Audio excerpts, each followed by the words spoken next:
تو ویورز، میں آپ کو اپنے channel English made easy with professor Asif Korejo کی 13th ویڈیو میں خوش آمدید کہتا ہوں، اس امید کے ساتھ کہ آپ اپنی انگلش لینگویج کی پروگریسو لرننگ کو میرے اس چینل میں بھرپور انداز سے انجوائے کر رہے ہیں۔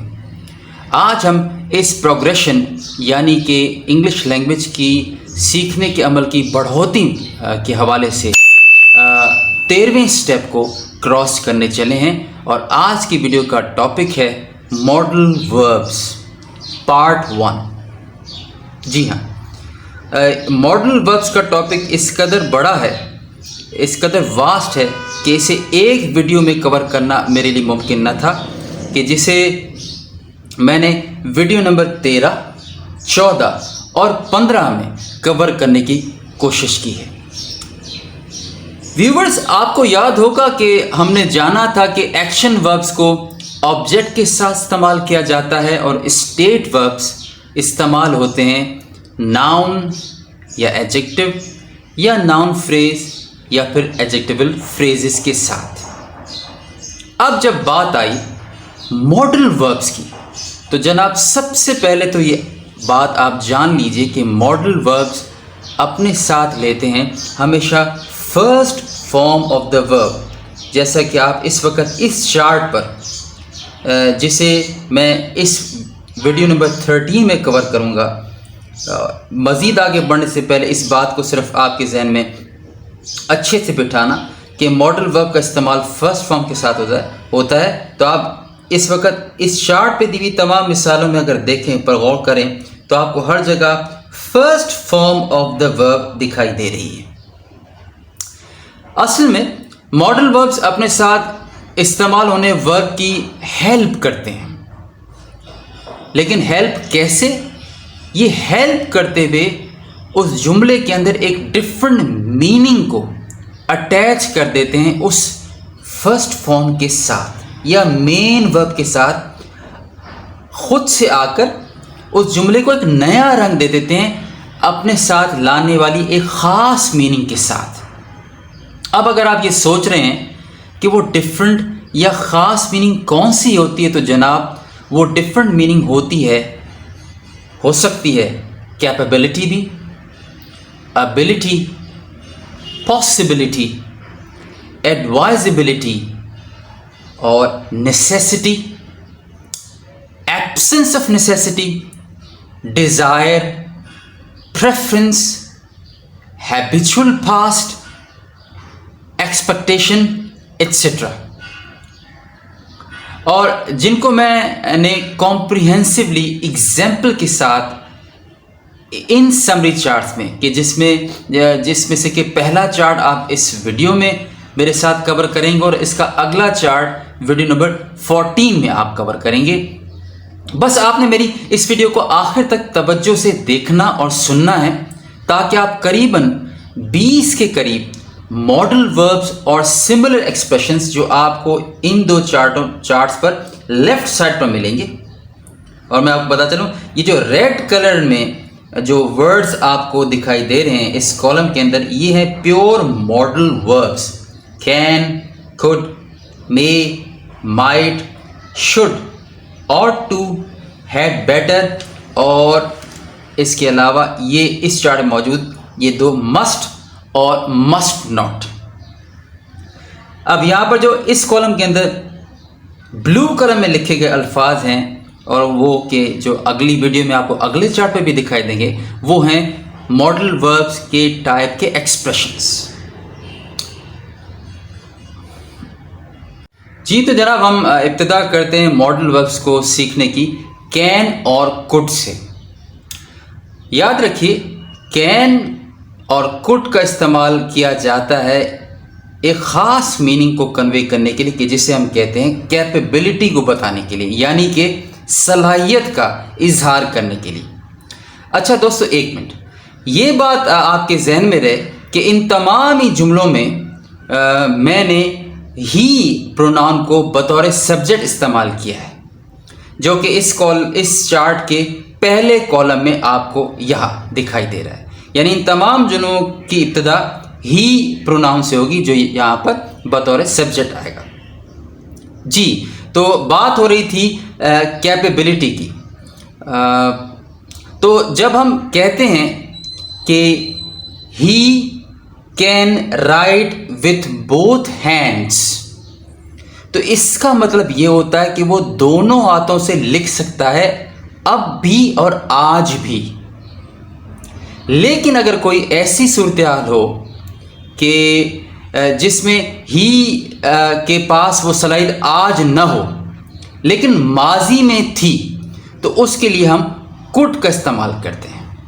یعنی کین اس کیپیبلٹی یا صلاحیت کا بتاتا ہے کہ جو آج بھی اس سبجیکٹ کے پاس موجود ہو، جبکہ کڈ اس صلاحیت کی بات کرتا ہے جو ماضی میں کسی وقت سبجیکٹ کے پاس تھی. اور یہاں پر ہمارا سبجیکٹ کیونکہ ہی ہے تو آپ جب پڑھتے ہیں ہی could write beautifully when he was a kid. جناب یہ وہ خوبصورتی سے لکھنے کا عمل تب کرتا تھا کہ جب وہ ایک بچہ تھا. اور اس کا ترجمہ بنے گا وہ خوبصورتی سے لکھ سکتا تھا جب وہ ایک بچہ تھا.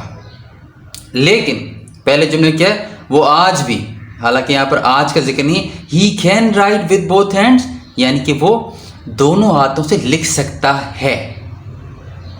ویورز ایک بات یاد رہے کہ کین کا اپوزٹ ہوتا ہے کین ناٹ، کہ جسے آپ اسپیس کے ساتھ لکھنے کی غلطی کبھی مت کیجیے گا. کین ناٹ میں کہنا یہ چاہتا ہوں کین اور ناٹ ہیں تو دو الفاظ لیکن انہیں ہمیشہ ملا کر لکھا جاتا ہے. تو جی اگلا اسپیشل میننگ ہے ابیلٹی کا کہ جسے ہم کنوے کرتے ہیں اس ماڈل ایکسپریشن کے تھرو بی ایبل ٹو.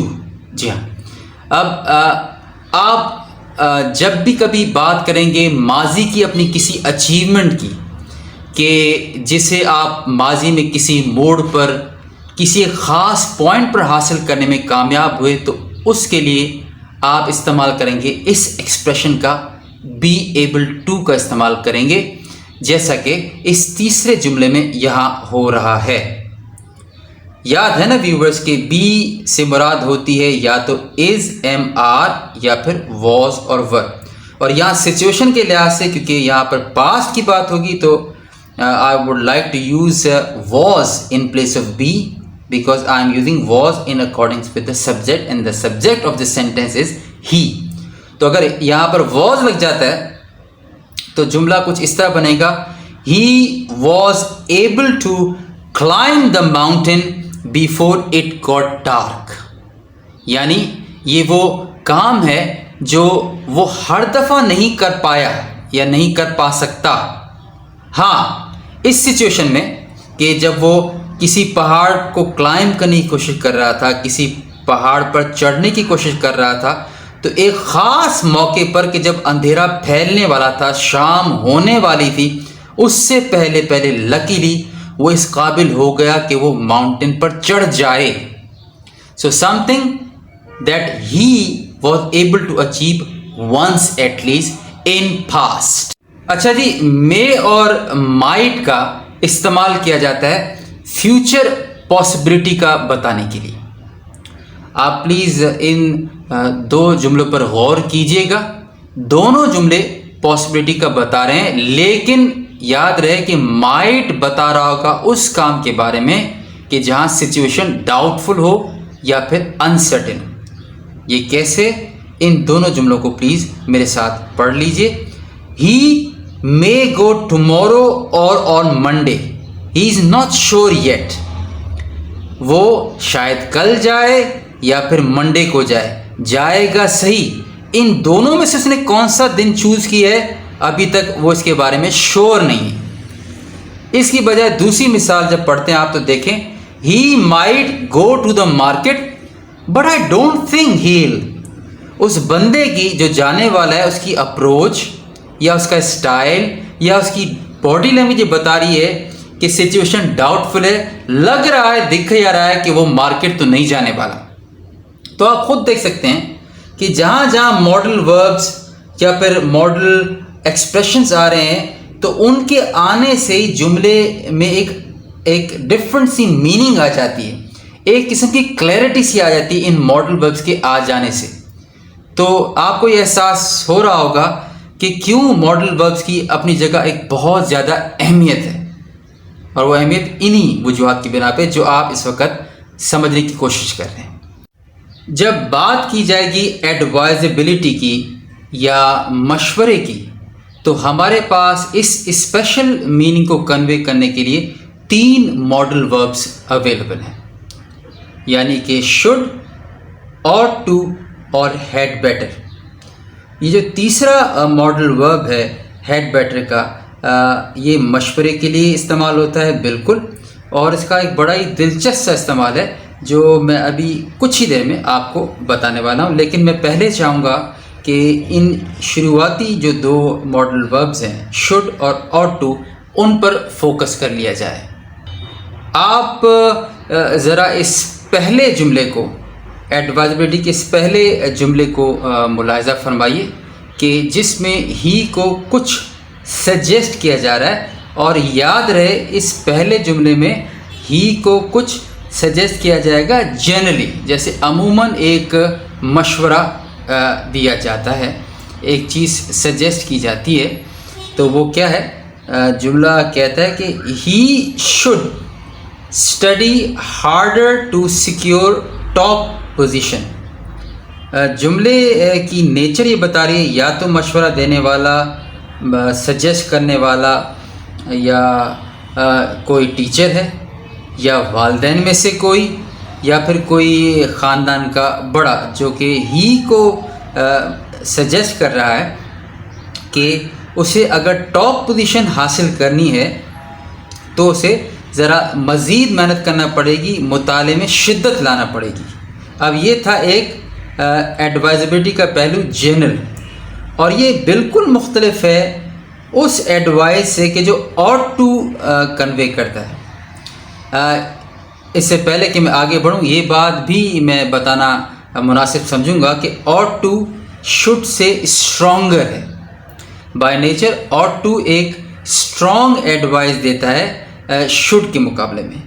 اور ایک اور بات یہ کہ ought to وہ چیز سجیسٹ کرتا ہے کہ جو ڈیوٹی کی سینس میں استعمال کی جاتی ہے، یعنی کوئی ایسی ڈیوٹی جو مذہب نے یا اخلاقیات نے ہم پر عائد کی ہو۔ اب اسی جملے کو آپ لیجئے، he ought to listen to his elders، یعنی اسے اپنے بڑوں کو سننا چاہیے۔ یہ چاہیے وہی ہے جو شوڈ میں ہے، لیکن کیونکہ میں بارہا ذکر کرتا رہا ہوں کہ ماڈل وربس کا اور ہر ماڈل ورب کا ایک اپنا اسپیشل میننگ ہے تو شوڈ بھی چاہیے اور ought to بھی، لیکن شوڈ ایک جنرل قسم کی ایڈوائز ہے، جبکہ ought to ایک مذہبی اور ایک اخلاق سے متعلق ریلیجس یا پھر مورل اوبلیگیشن کے ساتھ کوئی جو ایڈوائز کی جاتی ہے تو اس کے لیے ہم ought to استعمال کرتے ہیں۔ تو اگر بڑوں کو سننے کی بات کی جائے تو اس کا ذکر ہمیں اپنے مذہب کے اندر اور اخلاقیات میں ملتا ہے۔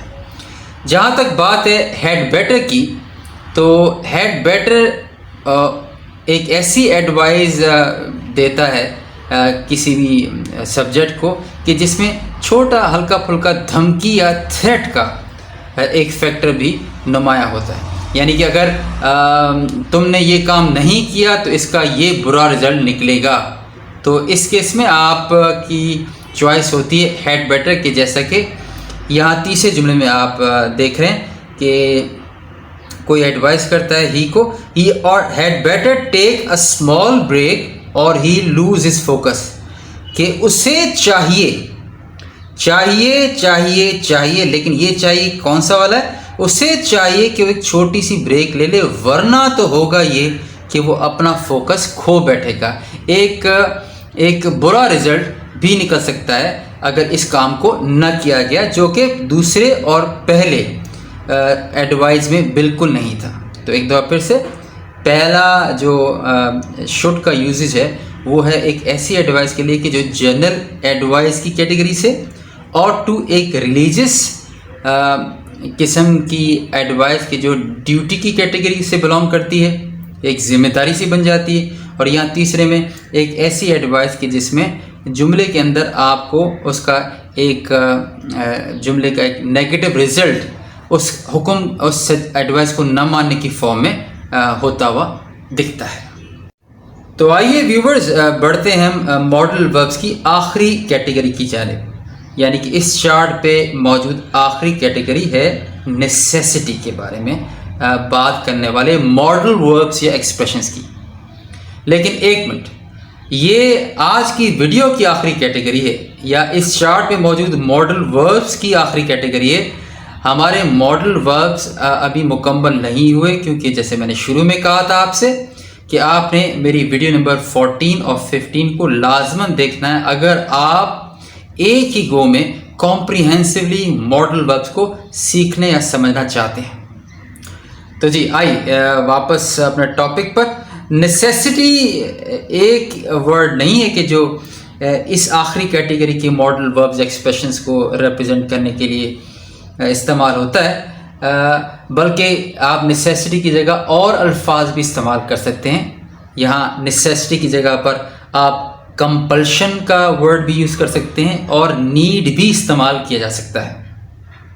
تو کہنا یہ مقصود ہے کہ نیسیسٹی ہو یا کمپلشن ہو یا نیڈ ہو، ان قسم کے اسپیشل میننگز کو کنوے کرنے کے لیے ہم ان 3 ماڈل وربز یا ایکسپریشنز کا استعمال کرتے ہیں کہ جن میں شامل ہے ہیز ٹو، مسٹ اور پھر مسٹ ناٹ. سب سے پہلے بات کریں ہم ہیز ٹو کی. ہیز ٹو ہو یا پھر ہیو ٹو، بات ایک ہی ہے. یہاں پر ہیز ٹو اس لیے لگایا گیا ہے کیونکہ once again I am looking toward the subject. Verb کا استعمال ہم سبجیکٹ کو دیکھ کر ہی کرتے ہیں، وہ ہم آگے چل کر کسی اور ویڈیو میں سیکھیں گے.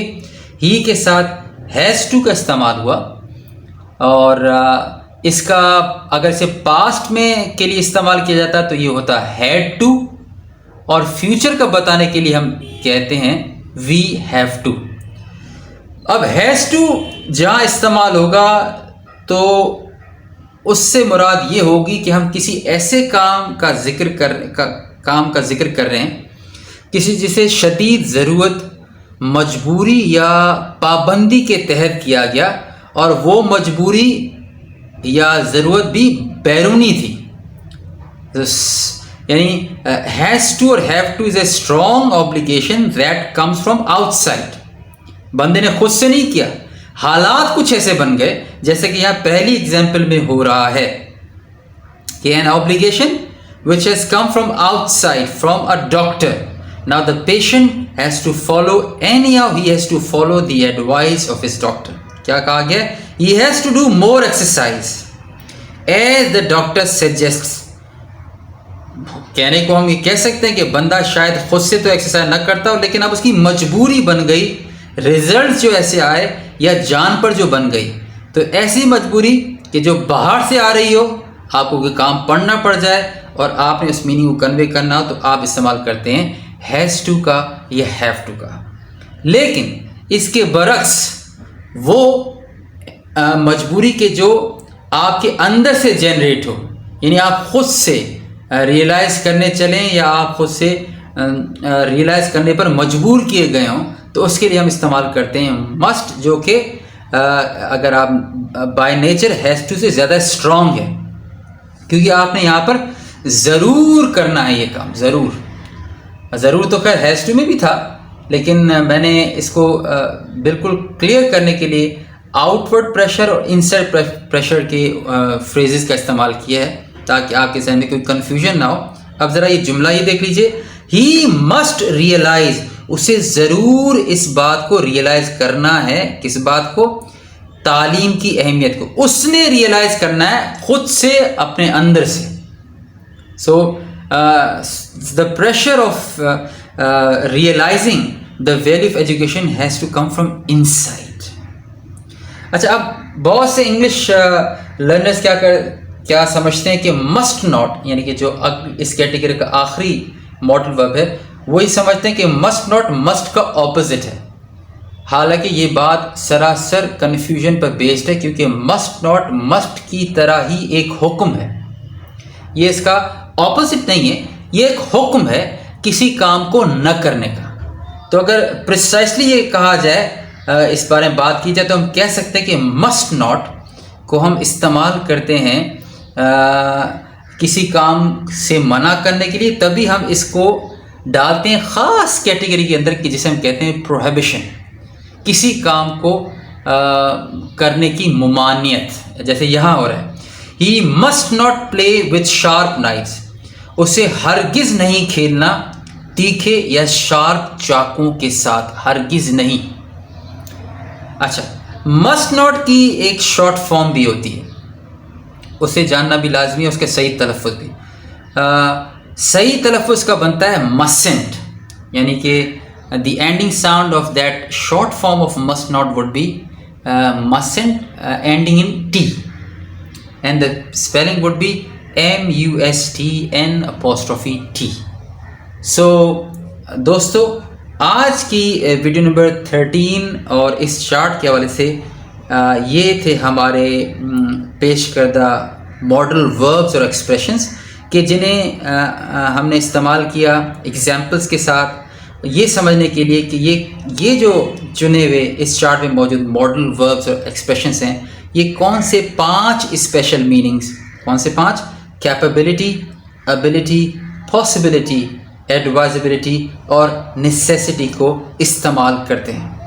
امید کرتا ہوں آج کی ویڈیو بڑی پروڈکٹیو رہی ہوگی اور کم از کم اس چارٹ میں موجود ماڈل وربز اور ایکسپریشن کے حوالے سے آپ کے کانسیپٹ ٹھیک ٹھاک کلیئر ہو چکے ہوں گے. دوستو، چینل کو سبسکرائب کرنا اور ویڈیو کو لائک کرنا مت بھولیے گا. آپ سے ملاقات ہوتی ہے ویڈیو نمبر 14 کے اندر اسی ماڈل ورب کی ایکسٹینشن کے ساتھ. اپنے سفر کو ہم آگے جاری رکھیں گے. تو until next video, take care, thank you and bye bye.